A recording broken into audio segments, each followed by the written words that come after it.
Hey everybody, Kyle Goth here from GoatFromReviews.com and the Goat From Reviews YouTube channel, and I've got my quick thoughts, my first reaction to the new Hulu original film, Quiz Lady. This stars Awkwafina and Sandra Oh. They play sisters who don't really get along, have never really gotten along.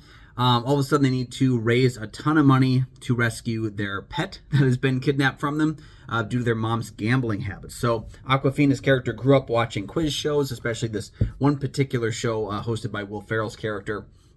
And so they kind of hatch a plot to go on this show and win a bunch of money, but it's also like kind of Sandra Oh's character who's forcing Awkwafina out of her box a little bit to try and, kind of liven her up a bit. It's a cute movie. It's got some charm to it. It's got some comedic sensibilities to it that I like. It's not a guffaw film. It's not a laugh out loud movie. But overall, I am positive on the film. I did enjoy it. There's things about it that I think it drags a little bit in certain elements. It becomes a little bit of that. I guess we had a number of recycled points from other like road trip movies that were used, and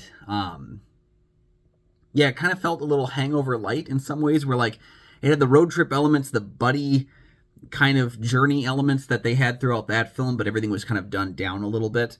So like it was a cute little movie. I like the idea of someone like being so addicted to like something growing up that now they're part of it.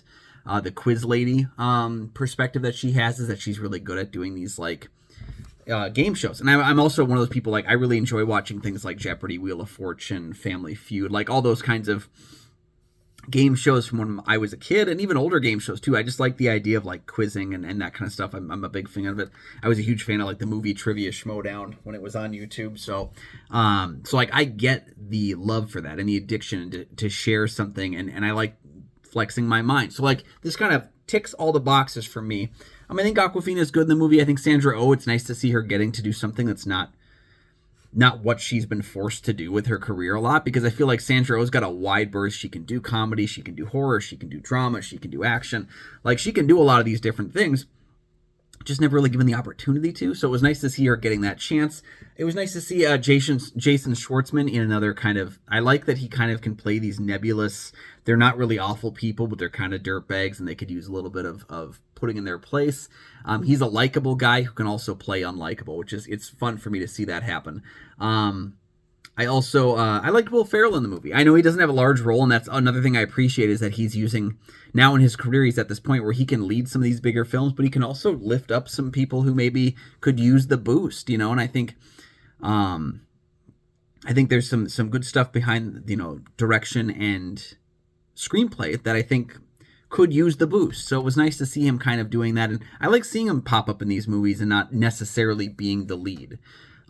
Because there was a while there where he was doing that same shtick a lot, and to some a lot of success with things like Talladega Nights, the Anchorman films, but then also things like, was it Holmes and Watson, or was it Watson and Holmes? Whatever the one he did with John C. Reilly, where they were Sherlock and Watson, and that movie was dreadful. That was one of the worst movies I'd seen that year that came out, and it really like showcased to me that you can't just, being funny as a funny human being, you can't save movies that are just generally unfunny, because I couldn't imagine that I could have found a Will Ferrell and John C. Reilly film as unfunny as that one was.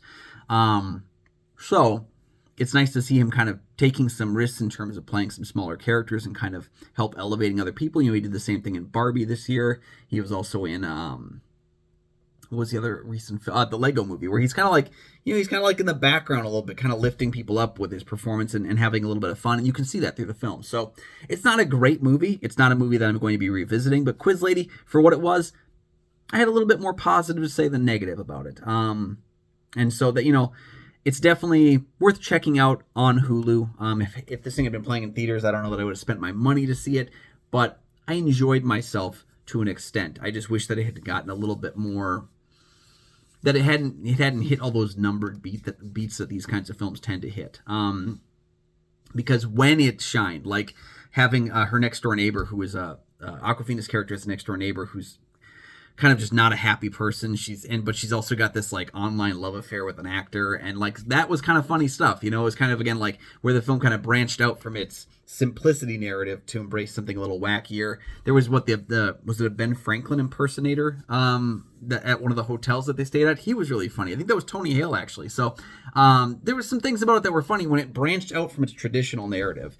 And I think it was definitely, worth a couple giggles to watch. So let me know your thoughts on Quiz Lady down below in the description. While you're down there, please like and subscribe. There are 2 free things you can do that help to support the channel immensely, and you never miss new episodes of the show as they drop. Also, you can check out goatfilmreviews.com for my many written reviews. You can also find Goat Film Reviews on Facebook. You can find me at Almighty Goatman on Twitter, Instagram, Letterboxd, and Threads now. And you can find my show, Kyle and Nick on Film, that I co-host with Nick Plotchuk from the St. Paul Filmcast. We have new episodes of that show every single week. All the things I just mentioned are down in the description of this video. Go ahead and check them out, and we'll see you next time.